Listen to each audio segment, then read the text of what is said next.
pleased to be able to introduce to you sit down. Scott Rogers, who is the director of the Mindfulness in Law program and a very dear colleague and friend of mine since I've been at the University of Miami. As I mentioned, Scott and I together have been on this fantastic journey to start bringing more of this practice and research of mindfulness to the University of Miami in particular. And I think that what makes me so excited to be able to work with him is that he is offering this training in such an unusual and much needed context for a different sector of our society, which is the legal profession. So I hope that you will welcome him, and I'm so happy that he's my collaborator.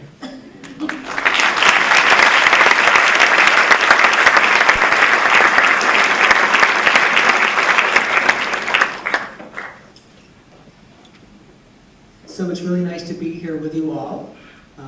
Thank you, Amishi, for the nice things you said, and also for being here in Miami, and for being such a wonderful collaborator and friend and a wonderful teacher to all of us. And thank you, Valerie, and everyone with Mindful Kids Miami. You can't imagine what wonderful work is being done and all the effort to have us all here today. And to have it at the University of Miami, which was a real gift. So thank you for that. I'm looking forward to introducing you in a few moments to Congressman Tim Ryan, a pretty fabulous person, as you may already know and are soon to find out. First, I'd like to share with you a little bit about what it is that we're doing at the University of Miami School of Law, so you can get a sense of just how it is that mindfulness can be integrated into an environment like the law school and the legal profession. The genesis of this was back in 2008 when Dean Janet Stearns, the Dean of Students of our law school, said, hey, let's do something with mindfulness. And it just so happened that I was doing something with mindfulness with the legal profession. And then a year later, that moved to the next level when Trish White, our dean, said, let's make this larger. So let me share with you a little bit about what this is. When law students enter in their first year, it's a very exciting time. They're very impassioned, they're very motivated, it's an exuberant feeling of both going to law school and doing something that matters, they participate in the system of justice. And so we offer a course called Jurisight for 1L students. It's an 8-week class, it's voluntary. On Fridays we meet for 2 hours and we talk about mindfulness insights and exercises and how to sort of bring them into the moment-to-moment challenges of the law school experience so that this energy, this excitement, this love of sort of being in this place is met with the challenges and the stress and the competitiveness of being in this case with something to support and sort of provide a grounding environment in which to move to higher levels of engagement. And that's a class where we have upwards of 20% of our entering students wanting to participate. And there are several students here, Paige and Max, who I see, and I'm sure others, who have participated in that over the years. And it's a real treat and joy to work with them and share mindfulness with them. And then they, in turn, share it in their ways with the university. We also have a program, Mindful Eating, so there's a 4-week Mindful Eating workshop to allow mindfulness to be introduced in the context of eating, and eating to be a vehicle to understand more about mindfulness. We also have a program called A Judge's Breakfast.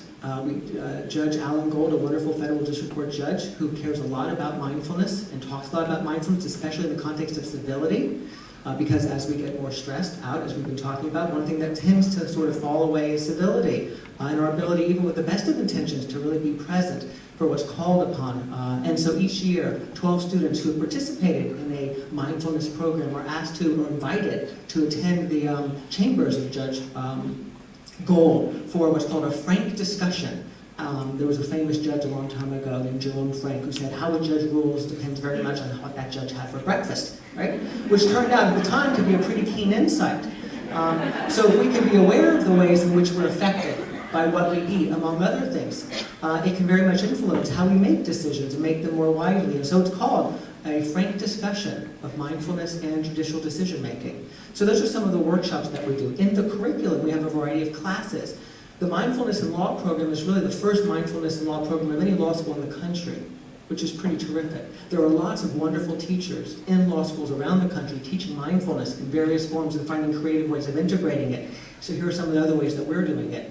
One of the classes is called Mindful Ethics. It's the integration of mindfulness and professional responsibility. It's been being taught now since 2010. It's co-developed, and I co-teach it with my wonderful colleague Jan Jacobowitz, who is the director of the Professional Responsibility and Ethics program.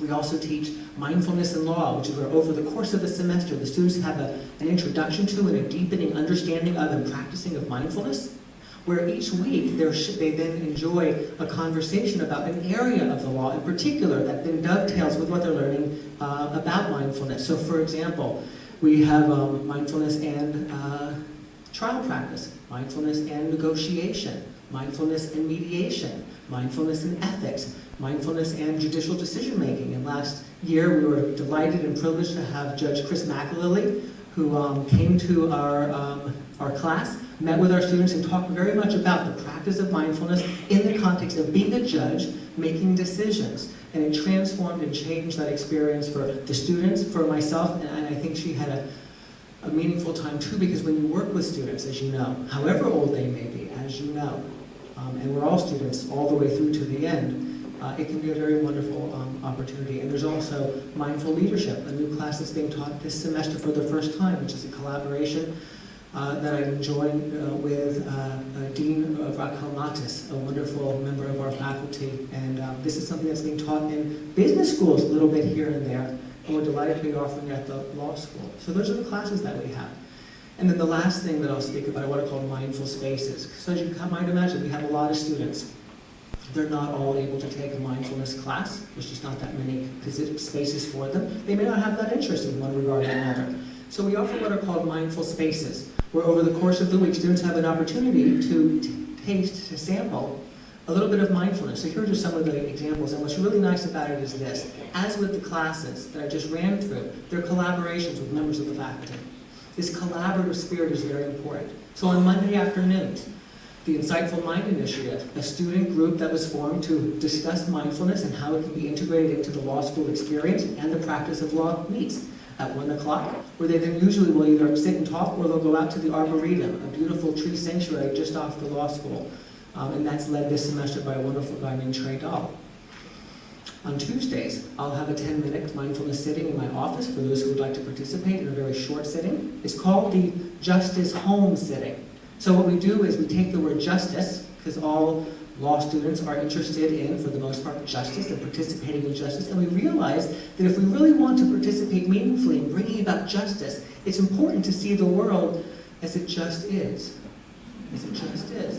And so the Justice Holmes sitting, Justice Holmes is a wonderful, who many of you may know or have heard about, jurist. He came out with a case that was called, where very importantly, what do you do when you approach train tracks? And the answer he came up with for all of us is to stop, look, and listen. So in the Justice Holmes sitting, we stop, we look this way, and then we listen. And so it's both a conversation around mindfulness as well as a mindfulness practice.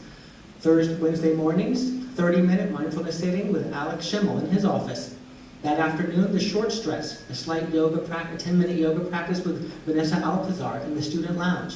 That afternoon, a walk around the lake with Dean of Students Janet Stearns, called the Daily Constitutional, where you can have a conversation, a little bit more vigorous, and you can still feel the sun, notice the leaves and the trees swaying, while you see the delightful lake, and it's a delightful lake, and may even from every now and again notice the fish jump. You ever see fish jumping? I know you like fishing. And so then on Thursdays we have a new offering, the last one that was just offered, which is called the preliminary hearing. The preliminary hearing, where we sit and we listen, and this is led by Lavinia Sterling, to music, to the sounds of nature.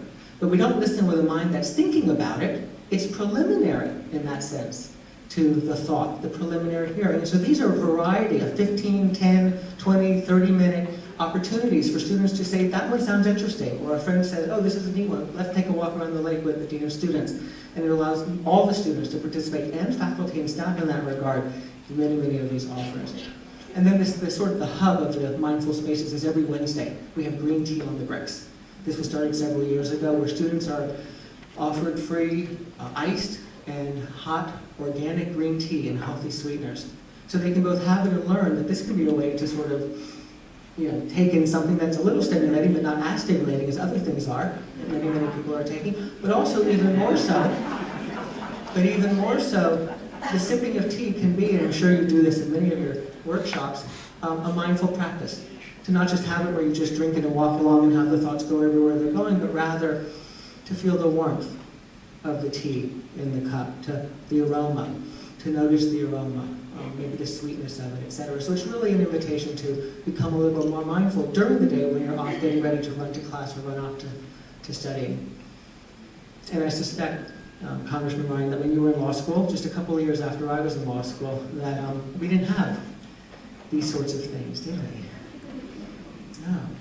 We had nice things, because schools have always cared. And now with so much stress and anxiety and depression and substance abuse, but even more, just the desire to love the experience. Just the desire to say, I'm loving what I'm doing. Mindfulness offers us that opportunity to connect with, as Mishi said, well, this is where we're living right here, right now. This is where really the excitement is. Regardless of what's happening in the world, if we're here for it, we can bear it. And we might even find ourselves in aliveness and being a part of it. Now, as for